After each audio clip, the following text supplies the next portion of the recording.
আসসালামু আলাইকুম। আজকে আমি কথা বলবো অ্যাসপিরেটেড সাউন্ড সম্পর্কে। পি, টি, কে এই তিনটি অক্ষরের উচ্চারণ সঠিক হলে শুদ্ধ উচ্চারণের 30% সঠিক হয়ে যাবে।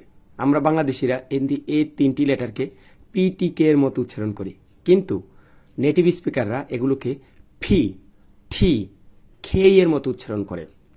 এগুলো উচ্চারণের সময় মুখ দিয়ে একটু বেশি পরিমাণ বাতাস বের হবে। দুটি ঠোঁট একত্র করে উচ্চারণের সময় একসাথে মুখ দিয়ে বাতাস বের হবে। কোনো শব্দকে হালকা এইচ সাউন্ড দিয়ে উচ্চারণ করা, যেমন পি এর উচ্চারণ হবে প এর মতো, টি এর উচ্চারণ হবে ঠ এর মতো, কে এর উচ্চারণ হবে খ এর মতো। As like fan, fin, pitch, ফেন।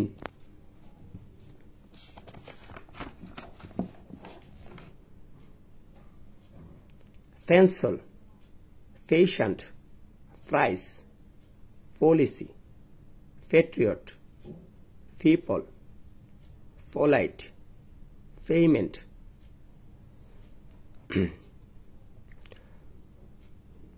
Try, time, table, teeth, tea, tree, team, tray, tap, talk, technology, today, thick, touch, tennis, tense, tension, tuition.